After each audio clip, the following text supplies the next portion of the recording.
हमारे जो दानी सज्जन हैं, जो इस वक्त मदद करना चाहते हैं, वो मदद करें, लेकिन उसके बावजूद किसी भी अकाउंट में इस प्रकार से जो जानकारियां आ रही हैं कि इस अकाउंट में पैसा डाला जाए, उस अकाउंट में पैसा डाला जाए, ऑफिशियल कोई भी अकाउंट हमने अभी तक तय नहीं किया है। मैंने 3 चीजें तय की हैं, महत्वपूर्ण चीजें। एक तो पहले, जो लोग जिनकी दुखद मृत्यु हो गई है। दूसरा, वो लोग जिन्होंने परिवार के सदस्य खोए हैं, यानी कि जिनकी अभी तक मिसिंग रिपोर्ट है, उनके परिवार को हम प्राथमिकता के आधार से जो मदद ज्यादा कर सकते हैं वो मदद करने के लिए हम प्रयत्न कर रहे हैं, जिस भी माध्यम से। और इसके अतिरिक्त आने वाले समय में हम पिछले कल मुख्यमंत्री जी के साथ जो बैठक की तो उसमें हमने बहुत विस्तार से चर्चा की है, और वो चर्चा ये की है कि हम आगे रिहैबिलिटेशन के लिए साथ प्लान शुरू करें, नहीं तो हमारे लोगों के लिए इस वक्त बहुत बड़ी कठिनाई होगी, क्योंकि बरसात के बाद सीधा सर्दी का मौसम आता है और सर्दी के मौसम में बहुत बड़ी कठिनाई इस इलाके में होती है, और उनके लिए कम से कम ठहरने की व्यवस्था, रहने की व्यवस्था हो। इसके लिए अगर संभव हो सके तो शेल्टर होम आप बनाने की प्लान करें, जगह प्रशासन तय करे, और शेल्टर होम जहां कंबाइंड किचन हो, कंबाइंड किचन के साथ साथ में जो है वहां पर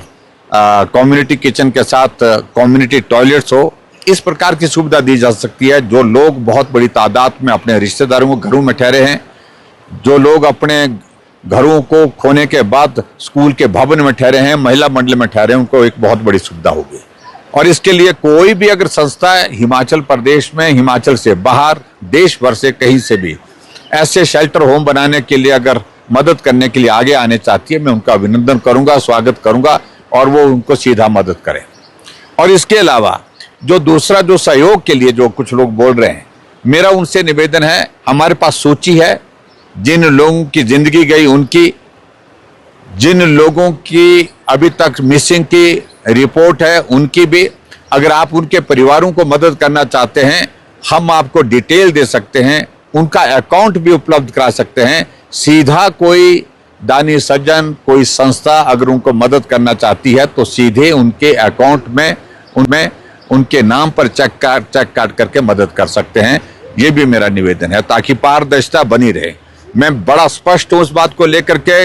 यहाँ इस पुण्य के कार्य में जो सेवा का काम इस वक्त लोग कर रहे हैं, इसमें एक एक पैसा जो आया है वो पात्र व्यक्तियों तक पहुंचना चाहिए। इसके अलावा जिन लोगों के घर बह गए, उनको अगर मदद करने की आपकी मंशा किसी की दानी सज्जन की है, और कोई संस्था मदद करना चाहती है, कोई एनजीओ मदद करना चाहती है, हम उनका भी आपको अकाउंट दे सकते हैं, उनका एड्रेस दे सकते हैं। सीधा उनके नाम पर आप चेक काटकर उनको पैसा दे करके उनके घर को बनाने के लिए मदद कर सकते हैं। और इसके अलावा आप किसी गरीब बच्चे के लिए, गरीब परिवार के पालन पोषण के लिए मदद करना चाहते हैं, तो उसके लिए भी हमारे पास जो है वो ऐसी सूची आ रही है, जो बहुत इंडिजेंट सर्कमस्टांसेस में है, जो ऐसे गरीब हालात में है, उनको भी अगर आप मदद करना चाहते हैं, वो सूची भी हम आपको उपलब्ध करा सकते हैं। और हम चाहेंगे कि आप सीधा अपने अकाउंट के माध्यम से, चेक के माध्यम से उनको पैसा ट्रांसफर करें, ताकि पारदर्शिता बनी रहे।